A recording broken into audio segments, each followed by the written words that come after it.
Welcome to All About Art. My name is Alexandra, and I'm an art historian, curator, and writer. Within this podcast, topics relating to art history, cultural policy, the art sector, as well as a large range of other art-related topics will be covered. Conducting critical discussions, having entertaining exchanges, or just enjoying some relaxing chats, All About Art is where you'll find it all. Join me in exploring and developing cultural discourse. As any art historian, curator, art writer, or exhibition manager will tell you, reading is one of the best things you can do as a creative practitioner. In this episode, I have had the lovely opportunity to sit down with Holly J. Black, who just published her first book, Artists on Art, with Lawrence King Publishing earlier this year. Holly has over 8 years' experience editing and producing content across print and digital media, with excellent knowledge of the arts sector, from national institutions to contemporary galleries, because she started off as editorial assistant of Art Quarterly, the magazine of the Art Fund. Since then, she has written for The Art Newspaper, Wallpaper Magazine, Sotheby's, and the Museum's Journal, to name but a few, and is now managing editor of Elephant, a leading arts and culture magazine that covers the international art world with a focus on emerging artists, designers, and photographers. In this episode, I ask her about her career as an arts writer, and we delve into the process of writing an arts book. Listen on to hear me ask Holly about how she defined her audience, what her writing approach was, and how she overcame self-doubt. Thank you, Holly, for coming on the podcast. I'm leaving a call to action right here in the intro. Go buy Holly's book, support a budding author, and read all about some gorgeous art. Before I dive in, I wanted to let you lovely listeners know that All About Art is on Patreon. So if you want some behind-the-scenes content, maybe a bit of merch, the chance to get one-on-ones with me and my guests, or you're simply wanting to support this project, I would be absolutely thrilled if you decided to sign up. You can do so through the link in the show notes. I also wanted to say thank you to those who have already signed up. Your support means the world, and it makes the further production, improvement, and growth of the podcast possible. And for that, I'm incredibly grateful. And now, on to the interview. So, Holly, let's start off with you telling me and the listeners a bit about yourself. You studied graphic design and then curating. Can you tell me a little bit more about that and how you got into writing full time? Yeah, sure. I think that it was kind of by accident. I think that, when you're at uni, certainly my experience was you were told that you needed to have a plan of what you were going to do. I didn't have any plan. I remember sitting down with my head of the course, a couple of weeks before graduation on my graphic design course, and he said, "So what do you want to do?" And I just said, "I've got no idea." So studying graphic design had always come out of a passion of what I knew, what I understood, what I liked. I'd done an art foundation at Brighton, which is where I'm from, and it seemed to be the most natural fit because of my just general interests, background. It was also a bit of a family trade because my dad was an art director for many, many years, working in magazines. And so I just followed that course. I then actually, as soon as I finished my BA, I just ran off to New York for 3 months because I had no idea what I wanted to do. I did the whole Williamsburg dream, I'm a bit older than you, so it was like super cool. And, lived in a big warehouse with 6 people and an Alsatian, and just did, I actually sort of helped out a graphic designer. I did a sort of unofficial, obviously completely unpaid internship with him, and just ended up meeting a whole bunch of really cool people, a couple of different, very DIY, like galleries and gigs and all that kind of stuff, and just had a really good time. And came back, worked a bunch of jobs that I didn't really like, and realised that in order to get myself out of the funk, I was going to spend some of the savings that I had to do an MA. Yeah. And again, I don't think I really knew what I wanted to do. I was just figuring out that I was very interested in the contemporary art world. But, you really have to understand that's coming from like a 22-year-old's perspective of what the art world is, which I had no idea about what that big term means. And I was just feeling my way. And again, just continued working odd jobs. I worked like hearsay of different connections from people, and someone would say, oh, I need someone to help out on X for a couple of weeks. I met James Hyman and Tori Turk, who manage James's incredible magazine archive, which is officially the biggest in the world, thanks to Guinness World Record status now. But I just went and helped them in like a garage in East London, like opening all these boxes of magazines and helping catalogue them with nothing but a laptop and not even Wi-Fi, I don't think. And helped some curators, just doing odd jobs. I think I mentioned previously I worked with Shona Marshall, who's another incredible curator, working on Isabella Blow's archive, her incredible wardrobe that Daphne Guinness bought. And again, you know, we were just very lo-fi, we were going through, we were cataloguing, I was helping in any way that I could. And eventually a job came up at the Art Fund, and it was for I think the official title was editorial trainee. And it was a year-long post, and it was, you know, to go in on the ground and work on their quarterly magazine that goes to all their members. And I got that job. I went in. I remember that I was working an extremely well-paid retail job at the time. So I quit that and took this job. And I remember my colleagues being like, "What are you doing? You're going to make less money than you do on 2 days a week here."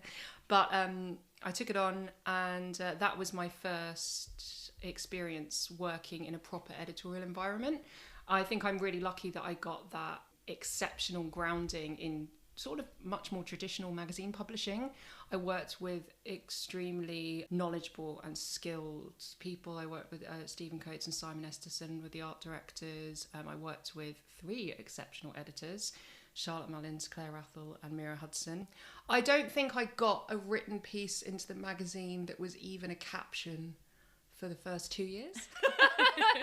And I think that's so interesting. That's so different to how most people come into an editorial framework now. You know, you're working on a quarterly magazine where you have exceptional, like world-renowned writers and people with exceptional knowledge filling the pages.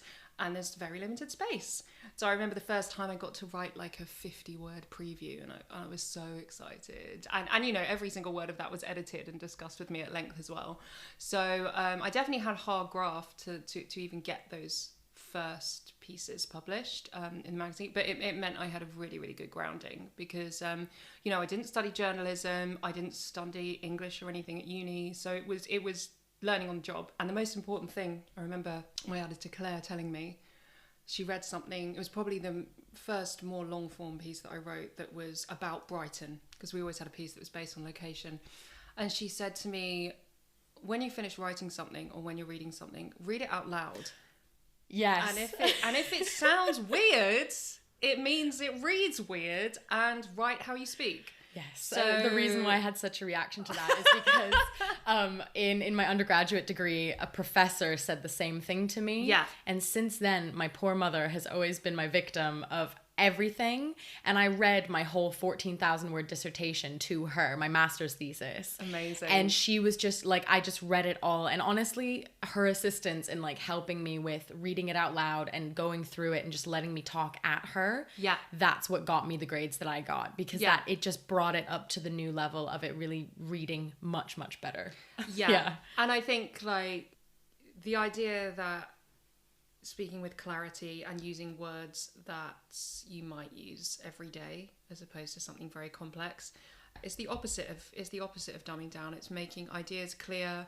It's not hiding under really obfuscating language. It's also not particularly easy to do, because I think sometimes you can get stuck in your own head and you start writing all this florid prose. It's not actually very helpful, certainly for what I do, which is you're trying to tell people about why you think something is worth writing about, and you want to share that knowledge. That's the position I'm always coming from. And so you're currently at Elephant Magazine. Yeah. And you're managing editor. Yes. So what does that entail? It was funny thinking about that, actually, because managing editor can mean a lot of things, and I think the term has become a lot more slippery as we move into our digital age.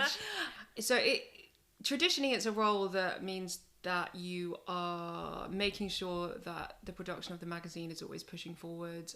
You'll be involved with idea generation and commissioning and pushing through, you know, working with deadlines, making sure the pieces of the puzzle come together, and making sure that everyone else on the team is coming together to create the product that you need to create, which in my case is the Elephant biannual predominantly, although I work with the team a lot on digital as well.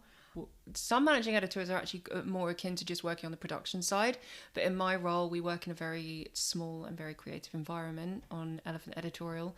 So I'm involved in everything from commissioning to, well, idea generation, commissioning, researching and clearing image rights, working with photographers, collaborating with the rest of the team and the art director, and then pushing everything through to the point where we are ready to go. Specifically with the biannual, obviously comes out twice a year, but you'd be amazed the number of times people ask. It's a big glossy print publication with an awful lot of work that goes into it, and because of my work at my first job, I actually have a lot more experience than most people kind of my age, my background, when it comes to actually printing a magazine. Yeah. I spent 3 days in Cornwall training at a printing press to learn everything about the process. Oh, wow. Yeah, it was fascinating, but it was also like, you know, a lot goes into actually creating a magazine, and obviously it's a very different beast to how it used to be. But yeah, I also work very closely with the team on digital content, because obviously Elephant has content coming out every single day.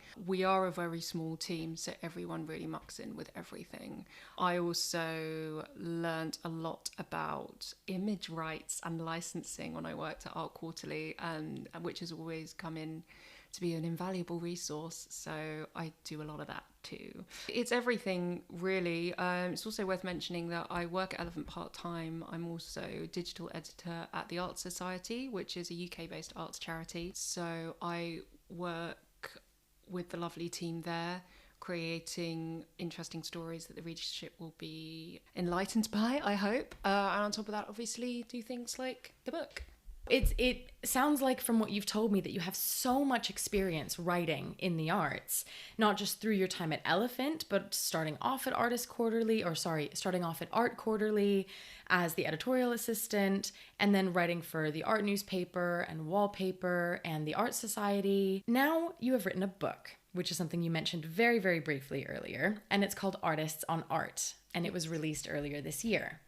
Can you tell me a bit about the book? If you could summarize it within a few sentences, how would you describe it? I would say that it's a small book. It's the kind of book you might give as a gift. It's not a lofty tome. And really it is about sharing artists' ideas.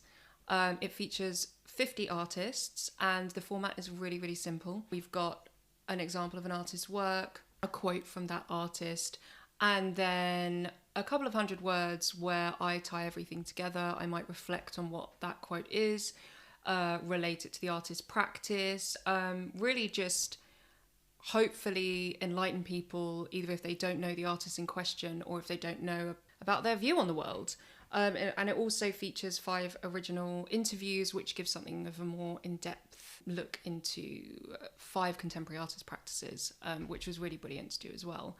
The book itself is hopefully a little bit more international than you would normally expect from a book that is published in London. It's been published in a couple of different languages, I must say, but, you know, I was writing it from my position, living and working in London, and it was an opportunity to just spread the joy of finding out about artists and their work and how they see the world, which I'm lucky enough to do every day. So I wanted to share the love. Yeah.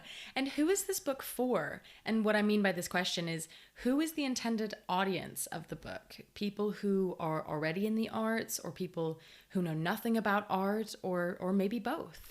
I think the term that we discussed at Lawrence King when we first started speaking about this book was art enthusiasts. Mm-hmm. I think it's designed for anyone who might have even a passing interest in the arts to be able to pick it up and have a leaf through. I think that it's certainly not designed to be a very heavy academic text. It's designed to be easy to flick through. You don't need to read it from start to finish. You can pop in, pop out. And I think that it needed to be something that you might want to read and then give to other people, or share something that you've learned. I think that's where I was coming from. I think definitely when I was thinking about the intended audience, I was thinking, maybe me when I was like at sixth form or at art college and just wanting to pick something up and finding, opening a page and finding out about an artist like Wangechi Mutu or Sin Wai Kin, although Sin Wai Kin's just been nominated for the Turner Prize, so you probably would have heard of them. Yeah. One special aspect of the book that I noticed is the structure, and you even wrote about it in your introduction and stated that you take an instinctive approach instead of a strictly chronological, geographical, or thematic one. I find that really, really interesting. And so can you tell me a bit more about what inspired that structure and your thought process behind it? When it was coming, obviously the process of actually putting the book together there was a lot of post-it notes. There was a lot of crazy scribbles. And I think that what I wanted to do is I wanted to make something that felt just accessible from the get-go.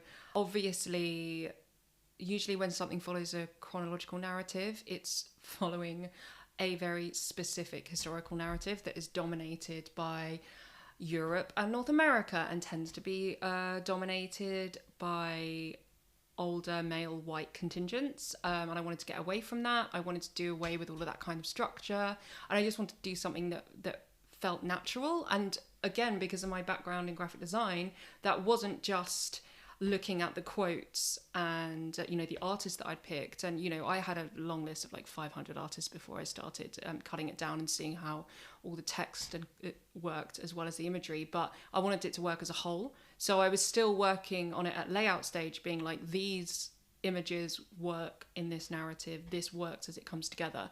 So it was sort of looking at it from every angle and more of a holistic approach, so that it would be inviting as well when people open the book and they're like, oh yeah, and you can see some connections between X and Y, which, isn't going to happen if you start with an artist like Elizabeth Vigée-Lebrun, who is, a famous portrait painter of Marie Antoinette, and then ending with a thoroughly contemporary artist who's only in their late 20s. When you use a traditional structure like that, it can kind of force some ideas of like importance, or it can force some kind of hierarchy. And I definitely didn't want to have that in the book. Every single of these 50 artists are incredibly interesting, obviously, and have a lot of wisdom to impart. And they also do things that challenge the perception of their work, and even challenge the worth of art, the point of art. So that was important to get across. I mean, I argue with the opinions that some of the artists have and the quotes that I've chosen in the books. Mm-hmm. Hopefully it will just make people think a bit differently. Yeah. And within the book, you cover, as you said, really well-known artists ranging from Michelangelo to Marina Abramovic, who also graces the cover of the book. But you also feature artists, contemporary artists, who I personally hadn't known before, such as Lisa Rayana or Sin Wai Kin. Yeah, that's true. I think, as I'm an arts journalist, so I get to meet all these incredible artists and learn about their work every day. And I think that it's great that you mention those two artists specifically, because in the time since I wrote the book, Sin Wai Kin's star has rocketed. They've just been nominated for the Turner Prize. They're involved in British Art Show 9. They are currently gracing the cover of Elephant magazine's special cover along with Tai Shani. We did a very incredible shoot with them and an In Conversation. So they have been already receiving many accolades, which are exceptionally well deserved. I remember when I first saw their work, which I think might have been when they just finished their MA, and was just absolutely like flabbergasted by this person who was bringing a whole new idea to performance, the idea of the printed image, the ideas of the gaze and of gender, and I was blown away by it. And the same with Lisa Rayana. Lisa represented New Zealand at the Venice Biennale in, I can't remember which year, two ago, I'll say. And they introduced this absolutely exceptional large-scale filmic work, which they refer to as a moving wallpaper, which is called In Pursuit of Venus Infected, which completely sort of reimagines the time period in which Captain Cook travelled to various quote-unquote unknown lands in pursuit of the track of Venus. And it's an epic work that took Lisa 10 years to make and has been shown all over the world, and really gave a new, what they actually say as the quote, one of the quotes in the book that I use is that every work of art is an excavation. And what is so interesting is that Lisa is working in a really, really contemporary medium, but dealing with the plurality of history of Indigenous cultures across New Zealand and Polynesia, dealing with ideas of heritage and narrative and who gets to speak, who gets listened to. And so as soon as I was given the option of 5 artists to speak to, I knew that Lisa was going to be at the top of the list. She also speaks brilliantly on her work. So she is a truly inspirational artist. Yeah. You said that you had a list of 500 artists before you cut it down to 50. Yeah. How did you go about choosing which 50 to put in your book? I think I spent a lot of time cutting out tiny pieces of paper and sticking them on the wall and working out how they all went together. I love that. Yeah, I'm quite physical when it comes to, all the guys at Elephant will attest to that, because I'm obsessed with printing things out, sticking them on the wall, looking at everything. I relate to that. Yeah, and I'm a very notebook driven person. I'm all about the long form writing. Yeah. And I think that it was half all of that very physical and sort of that following a bit of instinct. And also, I'm going to be honest, my partner's a whiz on spreadsheets, and we put all of this data into a spreadsheet, and there were pie charts with, people from seeing, where people were based, sort of elements to do with years that they were working and all these different things, just so you also had that sort of fact-based element, there's sort of that data-driven element. So I could do my best to be more representative of what I see as the, not only the contemporary art world, but the historical art world. Yeah.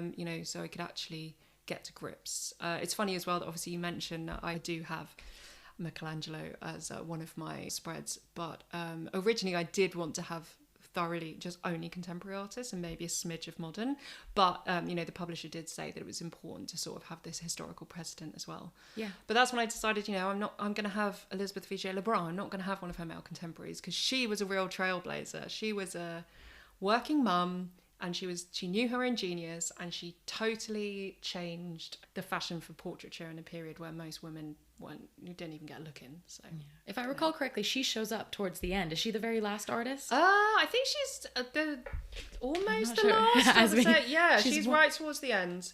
Yeah, she's like the fourth to the end. To the end. And she was born in 1755, so yeah. very much not following my chronology there. And my penultimate question, going off of that, is quite a personal one. Yeah. When writing a book, I'm sure that there are a lot of hurdles along the way. Yeah. How did you stay motivated and not doubt yourself and kind of push through to publish? Because there's not only, these more organizational or practical hurdles, but also the emotional ones. That's actually a funny question, because, well, I'm not going to lie. First and foremost, deadlines.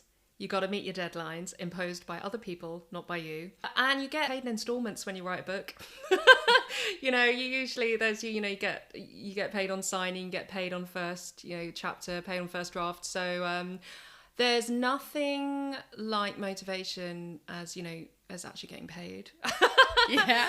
But also I think I actually wrote most of the book when I was extremely unwell over a period of several months. I actually had quite a tight deadline to turn the book around. And I think there was something about just having to push through, both mentally and physically. I think probably because I have a fair amount of training from the way that I work, when you work on a print magazine, there's a very definitive deadline. And if you miss it, your magazine doesn't go on press and it's not out when it's supposed to be. It's not, and there's lots of other factors that go into that. You have not only you have all the content and the advertisers and everything else, you have mailing slots, you have everything, so it has a huge knock-on effect. So I think I've had that discipline kind of instilled in me, maybe more than if you'd worked in a looser sense or if you'd solely been a writer. I think the thing is that because I've always worked in a broader editorial context, you understand the sort of more project management edge of it. But I mean, I say all of this and it was absolute agony, like trying to bring it all together, and I was like tearing my hair out, panicking. But yeah, I did actually write the book pre-pandemic, so I wasn't locked in the house. Yeah.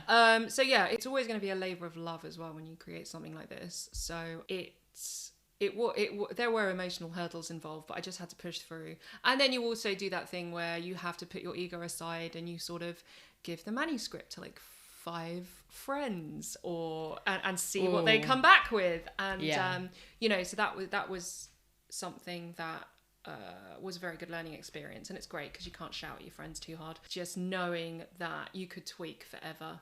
Yeah. But it's you at some point you just have to say, right, I'm done. Yeah. I think that possibly your experience in the editorial context and also having comments on your writing throughout your career, which you've surely had as you were an editorial assistant and everything. And so I think learning how to take that constructive criticism is something that a lot of people can't fully do. Yes. I think they'd very quickly feel demotivated or like, oh, well, then this isn't good, or, have that imposter syndrome crouch in and things like that. So I think that's probably been really positive for you. Yeah, I think that I learned quite early on, again, because I had really great mentors because I worked with such great editors, and they always showed me how to make my writing better. And why wouldn't I take advice from people who've been in the field like decades and are award winning, or have put together like all of these incredible publications and worked on books and done incredible criticism. So it's really important to be able to take constructive criticism. And I think that the most important thing to remember is that everyone who's involved just wants to make whatever it is you're doing the best possible thing that it can be. Yeah, it's always good to remember that everyone involved in the process just wants to make it the best possible thing. So it's always good to keep that in your mind's eye, even if you do feel like you need to battle, because sometimes you do have to battle. Yeah. But bear that in mind. Yeah. And my last question, to end on a bit of a fun one, I always love to ask my guests this. If you could have dinner with one artist from history, who would it be and why? And I'm betting that it's going to be an artist from your book. It would surprise me if it's not. I'm going to surprise you. It's actually, I've had a think on this, and it was someone who I really wanted to include in the book, and it just didn't work. And it's Louise Nevelson, the very exceptional abstract expressionist / adjacent to abstract expressionism. She was an absolute powerhouse. She makes incredibly beautiful, large-scale sculptural works that are almost like assemblages. So they tend to be pieces from, a household that are weird, sort of ephemera and things that are pulled together. And she's famed for putting all these blocks together, manipulating all of these bits of wooden sculpture and stuff, bring them all together and then paint them all one colour. I remember the first time I saw one of her works was actually at MoMA, and it blew me away. There's also a work in Tate, and she has a show in Venice as well, during the Biennale. And I always loved her work, and you always got a sense that, this was obviously coming from an amazing place. And then I learned more about her, and she was just amazing. She abandoned her husband and, not ideal, but did sort of leave her young son with her husband for a while she ran off to New York and just decided to be an artist. And she lived in a big brownstone and filled her house with all of these works and used to pull them apart and stick them back together. She also used to wear gigantic hats and head wraps and massive eyelashes and huge fur coats, and was, I think, one of the original artists on the Pace roster, actually. And she just knew that she was an artist, was going to play by her own rules. I think then when she was, sort of looking after her son again, there were no rules for that kid. And I just think she'd be amazing to sit down with a bottle of wine and a very big meal. And I'm sure she was probably a smoker, especially back then. But, if you see a photo of her, you'll understand where I'm coming from. I would gladly sit down with any of the artists in my book and have something to eat and drink and, talk for hours. But I thought it might be good to shout out to one of the artists that didn't make the final cut. Yeah. And the 450 that didn't quite make it there. So I think that's what I'd say. Oh, well, Holly, thank you so much for coming on the podcast and for sharing all of these insights and telling me about your book and everything. Thank you for having me. And that is it for today on All About Art. If you enjoyed this episode, please leave me a rating or a review, as it helps more people discover the show. Also, feel free to share with your friends, or if you share on social media, tag me and get in touch. Thank you so much for listening.